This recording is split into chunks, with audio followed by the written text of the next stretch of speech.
안녕하십니까. 이번에 도커라는 주제로 테크톡 발표를 맡게 된 모더의 자일의 이수영입니다. 누군가 제게 도커가 무엇인지 한 문장으로 정의해달라고 질문이 들어오면 저는 도커는 애플리케이션을 패키징할 수 있는 툴이다 라고 말할 것 같습니다. 이 컨테이너라는 작은 소프트웨어 유닛 안에 저희 어플리케이션을 실행할 수 있는 코드와 환경 설정, 시스템 도구들이 한데 묶여서 서로 다른 환경의 서버와 PC에서 안정적으로 잘 구동될 수 있게 도와주는 툴입니다. 시스템의 발전함에 따라서 우리 어플리케이션을 구동하는데 정말 많은 것들이 필요해졌습니다.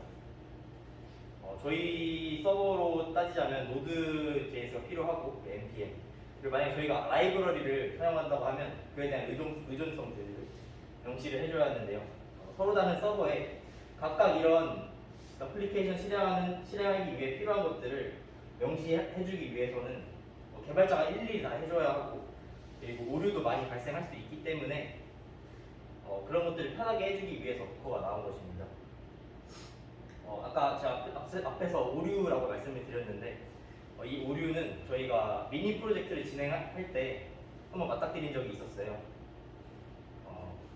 저희 로컬 서버에서는 잘 돌아가던 이 어플리케이션이 저희가 EC2에서 빌려서 만든 서버에 그대로 옮겨놨을 때 실행을 해봤는데 안 되는 거예요. 그 이유를 계속 찾아보다가 며칠 머리를 골골이 곰곰이 싸매고 찾아보았는데 알고 보니까 이 노드의 버전이 맞지 않아서 발생했던 오류거든요. 이런 오류들을, 이런 번거로운 문제점들을 해결하기 위해서 도커가 나온 것입니다. 이 문제점을 해결하려면 도커의 핵심 개념인 컨테이너에 대한 이해가 필요합니다. 일반적으로 우리가 알고 있는 이 컨테이너는 원래는 해운업계의 솔루션이었습니다. 여러 종류의 복잡한 화물들을 어떻게 하면 섞이지 않고 효율적으로 옮길까? 라고 생각을 해보았을 때 표준화된 컨테이너 박스를 만들고 그 안에 화물들을 섞이지 않게 넣어서 운송선을 통해 옮긴다면 효율적이지 않을까 해서 나온 솔루션입니다. 이 해운 산업의 솔루션을 IT 산업으로 그대로 적용한 것이 IT 산업의 컨테이너의 개념이고, 이 컨테이너 기술을 잘 활용한 것이 도커입니다. 이 컨테이너 안에는 우리 어플리케이션을 실행시킬 수 있는 코드뿐만 아니라 환경 설정, 그리고 시스템 도구들, 그리고 Node.js, npm 등들이 들어가 있습니다. 여기까지 말씀을 드렸을 때 이 컨테이너라는 개념은 가상 머신과 굉장히 유사하다라고 느끼실 수 있고, 그러면 가상 머신과 차이점이 뭐지? 라고 물어보실 수 있는데요. 가상 머신과 컨테이너의 차이점은 호스트 자원을 공유하고 있는 수준이 다르다는 것입니다. 이 수준이 다르다는 것이 뭐냐고 설명드리기 위해서 가상 머신과 컨테이너의 내부 구조를 한번 비교하면서 설명드릴게요. 가상 머신은 하드웨어 인프라 위에 VM웨어나 버추얼박스 같은 가상화 소프트웨어, 이런 것들을 하이퍼바이저라고 하거든요. 하이퍼바이저와 같은 가상화 소프트웨어를 이용해서 각각의 가상 머신을 만들 수가 있습니다. 한 운영체제에서 동일한 어플리케이션을 각각 고립된 환경에서 구동이 가능해지는 거죠. 이러한 가상 머신에는 이 게스트 OS가 있는데요. 이 게스트 OS가 따로 존재하기 때문에 저희가 호스트 컴퓨터에서 윈도우라는 운영체제를 사용하고 있고, 그 위에 이 가상 머신 위에 있는 게스트 OS 덕분에 윈도우라는 호스트를 가지고 있지만 그 가상 머신을 통해서 맥과 리눅스를 그 위에서 돌릴 수 있게 되는 것입니다. 이 가상 머신의 특징은 운영체제를 포함하고 있기 때문에 굉장히 무겁고요. 어플리케이션 구동 시 시간이 오래 걸립니다. 그리고 호스트의 자원들을 많이 차지한다는 단점이 있습니다. 이러한 가상 머신 단점에서 가상 머신에서 경량화된 개념이 컨테이너라는 개념입니다. 이 컨테이너는 하드웨어에 설치된 운영체제인 호스트 OS에서 컨테이너 엔진이라는 소프트웨어를 설치를 해서 개별적인 컨테이너들을 만들어서 각각의 어플리케이션은 고립된 환경에서 구동할 수 있게 해줍니다. 컨테이너의 특징은 운영체제를 포함하고 있지 않기 때문에 가볍고요. 그리고 컨테이너 엔진이 호스트 OS에 접근해서 필요한 것들을 공유해줍니다. 그리고 호스트 컴퓨터의 자원들을 많이 차지하고 있지 않습니다. 제가 방금 설명드린 컨테이너의 개념에서 컨테이너를 이용한 가장 보편적이고 지금 널리 상용화 되어 있는 툴이 제가 오늘 설명드릴 주제인 도커라는 것입니다. 컨테이너를 만드는 과정에 대해서 한번 설명을 드릴게요. 컨테이너를 만들기 위해서 우선 도커 파일을 만들고 이를 이용해서 이미지를 만들고 이 이미지를 실행시켜서 컨테이너를 구동시킬 수 있습니다. 우선 이 도커 파일은 설명서와 같은 역할을 합니다. 도커 파일은 어플리케이션에 필요한 파일들을 명시해주고요. 프레임워크, 라이브러리 등 의동성을 명시해줄 수 있습니다. 그리고 환경 변수를 설정해줄 수 있고요. 어플리케이션을 어떻게 구동해야 하는지 다 적어줄 수 있습니다. 이 도커 파일을 도커 빌드라는 명령어를 통해서 이미지로 만들 수 있는데요. 이 이미지 안에는 우리가 만들어진 어플리케이션을 실행하는데 필요한 코드들 그리고 실행 환경, 시스템 도구 등이 들어있고 이미지에 들어있는 모든 세팅들을 이 모든 세팅들은 이미지가 만들어진 시점에서의 세팅입니다. 즉, 그 빌드가 되어지는 시점에서 세팅인 거죠. 이 만들어진 시점에서의 세팅이 중요한 게 뭐냐면 이 도커 파일을 1년 전에 빌드를 한 이미지가 있어요. 이 이미지를 통해서 1년 전에 빌드를 하자마자 바로 서버를 만들어서 이 이미지를 통해 구성한 서버가 있습니다. 이 1년 전에 만든 이 서버랑 오늘 이 이미지를 통해서 만든 서버가 차이가 없게 되는 거죠. 왜냐하면 그 도커 파일은 이 이미지가 만들어진 시점에서 세팅이기 때문에 이 동일한 이미지로 이 서버를 구성하게 되면은 차이가 없다는 것입니다. 이 도커 이미지를 도커 런이라는 명령어를 통해서 컨테이너로 만들 수 있는데요. 이 컨테이너는 이미지를 고립된 환경에서 실행할 수 있게 해줍니다. 고립된 환경이라는 게 무엇이냐면 하나의 서버에서 서로 다른 이미지를 이용해서 이 이미지 1로 컨테이너 1을 만들고 이미지 2로 컨테이너 2를 만들고 이미지 3으로 컨테이너 3을 만들었을 때 이 각각의 컨테이너가 서로의 영역을 침범하지 않고 구동이 될 수 있게 도와줍니다.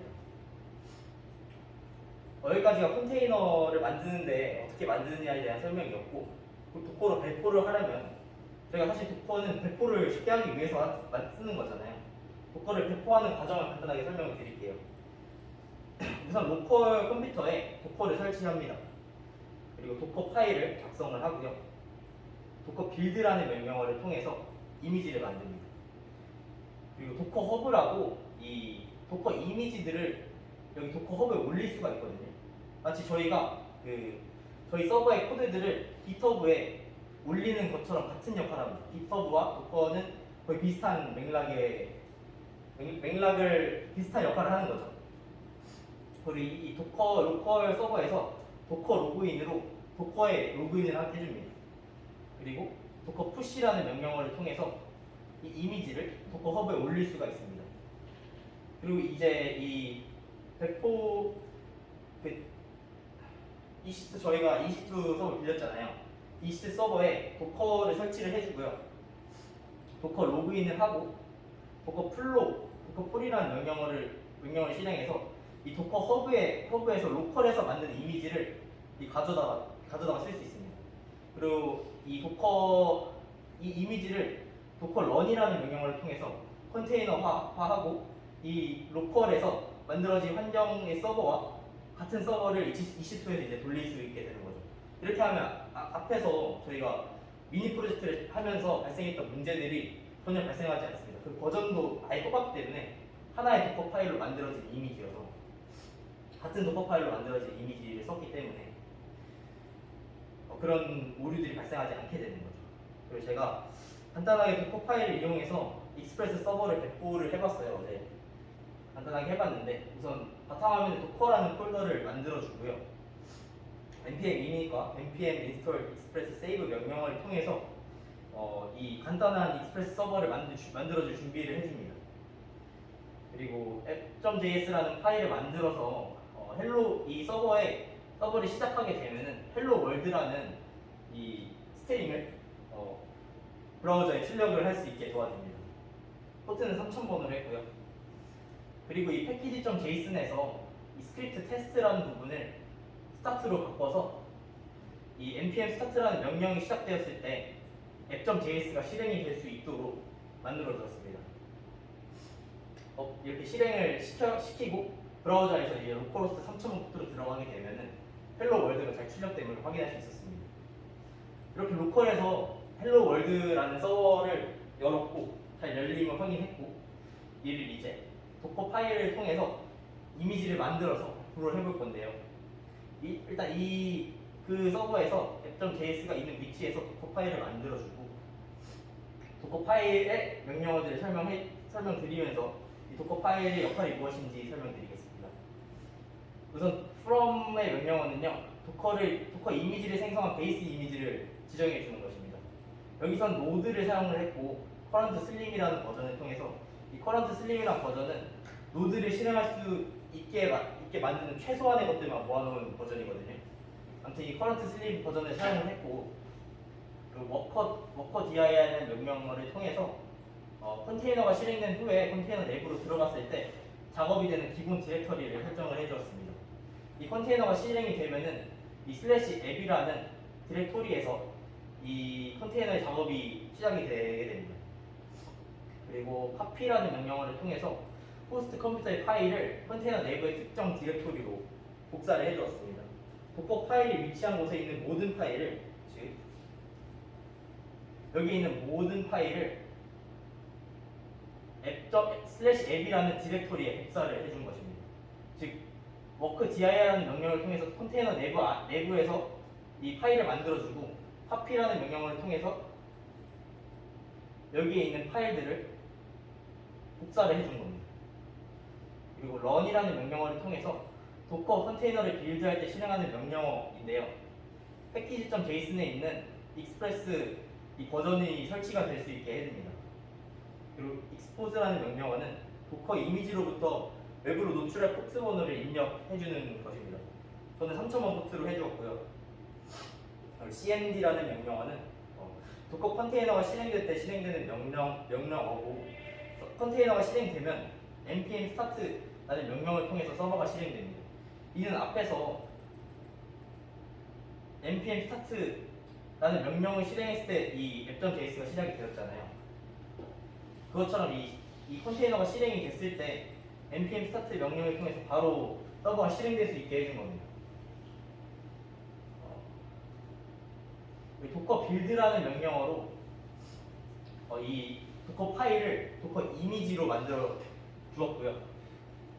빌드라는 명령어가 시작되면은 이렇게 빌드가 잘 실행되고 있음을 나타내어주는 코드들이 이렇게 쭉 나옵니다. 여기 잘 보시면은 여기 아까 도커 파일에 쏘는 명령어들이 있긴 한데 잘 안 보이시나요? 나중에 확대해서 보여드리겠습니다. 그리고 그 이미지를 잘 생성했는지 확인하기 위해서 도커 이미지 ls라는 명령어를 통해서 이미지가 잘 생성되는지 확인합니다. 헬로 월드 노드 도커라는 이미지가 생성이 되었고 이 도커 빌드라는 명령어를 통해서 제가 이 이미지를 생성을 하자라고 명령을 줬는데 잘 생성됨을 확인할 수 있죠. 도커 이미지를 생성을 하고 제 로컬에 있는 도커 프로그램이 또 있거든요. 그 GUI 환경의 프로그램인데 그 프로그램 내에서도 제가 방금 도커 파일로 만든 이미지가 잘 생성되어 있음을 확인할 수 있습니다. 이걸로도 사실 컨테이너를 실행할 수도 있고 이미지를 컨테이너로 만들 수도 있어요. 그리고 도커 run이라는 명령어를 통해서 이미지를 컨테이너로 만들어 줄 거고 이 DE 옵션은 detach라고 이 백그라운드에서 컨테이너를 돌릴 수 있게 해줍니다. 이 DE 옵션을 하지 않을 경우에는 이 컨테이너 내부로 들어가 버리게 돼서 이 터미널에서는 다른 명령을 이제 못 치게 돼요. 그래서 D 옵션을 꼭 넣어줘야 하고 이 포트는 이 호스트의 80 포트와 컨테이너의 3000번 포트를 연결해 주는 것입니다. 그리고 도커 런을 하게 되었을 때 이 컨테이너가 잘 실행되었음을 알려주는 컨테이너 뭐 일련 번호 같아요. 이거는 일련 번호가 잘 나오고요. 도커 PS라고 이 명령어를 사용하면은 현재 잘 실행되고 있는 컨테이너들을 확인할 수가 있어요. 그래서 이미지 헬로 월드 노드 도커라는 이미지가 잘 컨테이너화돼서 컨테이너가 잘 실행되고 있음을 확인할 수 있죠. 아 이거 컨테이너 아이디네요. 네. 그리고 이 저희 브라우저에서 로컬호스트라는 동물로 검색어를 입력을 했을 때 헬로 월드가 잘 실행됨을 볼 수 있죠. 이거는 컨테이너로 띄운 서버예요. 아까 앞전에서 보여준 서버랑 다른 서버입니다. 컨테이너로 띄운 서버이기 때문에. 그리고 뒤에 아무 포트 번호가 없는데 이는 80 포트를 사용했기 때문에 아무 포트 번호를 적어주지 않아도 잘 서버에 접속할 수 있습니다. 이제 배포를 진짜 본격적인 배포를 할 건데요. 여기가 도커 허브 사이트이고 이 도커 허브 사이트의 제 레포지토리입니다. 지금 아무 레포지토리가 들어있지 않음을 확인할 수 있죠. 그리고 도커 로그인을 하고요. 제 로컬에서 도커 태그를 붙여주어서 제가 쏠 이미지 이름 그리고 이 도커 아이디는 여기 제 도커 아이디 그리고 이 뒤에는 레포지토리 이름 그리고 뒤에 태그를 붙여줍니다. 그리고 이렇게 도커 태그 명령어를 통해서 태그를 붙여준 이미지를 생성을 했고요. 도커 이미지 LS라는 명령을 통해서 태그를 붙여준 이미지가 잘 생성되었음을 확인할 수 있습니다. 그리고 도커 푸시를 통해서 저의 도커 허브 레포지터리에 이미지를 올려주었어요. 잘 푸시가 되었고요. 제 도커 허브의 레포지터리에 여기 이거 이수영 영어 그냥 키보드로 친 거예요. 잘 레포지터리가 잘 생성되었고 이미지가 업로드가 잘 되었음을 확인할 수 있었습니다. 그리고 이제 EC2 서버에 제가 접속을 해서 이제 EC2 서버에서 땡겨올 거거든요. 저희가 생성한 도커 이미지를. 그래서 EC2 서버에 들어갔고 도커 로그인을 통해서 도커에 로그인을 해주고 도커 런을 통해서 아까 말했듯이 디태치 백그라운드 컨테이너를 실행해주고 포트는 아까와 마찬가지로 80 포트 이 EC2 서버의 80 포트와 컨테이너의 3000번 포트를 연결시켜주고 제가 땡겨올 이미지를 적어주었습니다. 여기서 런을 바로 하게 되면은 저희 컴퓨터에서 이 해당 이미지가 있는지 한번 찾아봐요. 찾아보고 없으면 이제 도커 허브에서 풀로 땡겨와서 새로 컨테이너를 만들거든요. 그래서 런을 바로 해도 돼요. 사실 풀 한 다음 런 해도 되는데 런으로 한 번에 할 수 있다는 거를 보여드리기 위해서 이렇게 해봤습니다. 도커 런을 통해서 제가 도커 허브에 올려준 이미지를 잘 풀로 땡겨오고 바로 컨테이너가 실행되었음을 확인할 수 있었습니다. 그리고 이제 저희 서버의 퍼블릭 IP인데요. 퍼블릭 IP에 접속을 했을 때 저희 로컬 서버에서 컨테이너를 통해 서버를 띄운 것처럼 이 EC2 서버에 도커 허브에 올려놓은 이미지를 땡겨와서 도커 런이라는 명령어를 통해서 서버를 띄웠을 때 같은 결과가 나옴을 확인할 수 있었습니다. 이렇게 도커를 이용하면 배포가 굉장히 쉬워지고 저희가 배포 과정에서 발생할 수 있는 오류들을 줄일 수가 있다는 장점이 있습니다. 여기까지입니다. 감사합니다.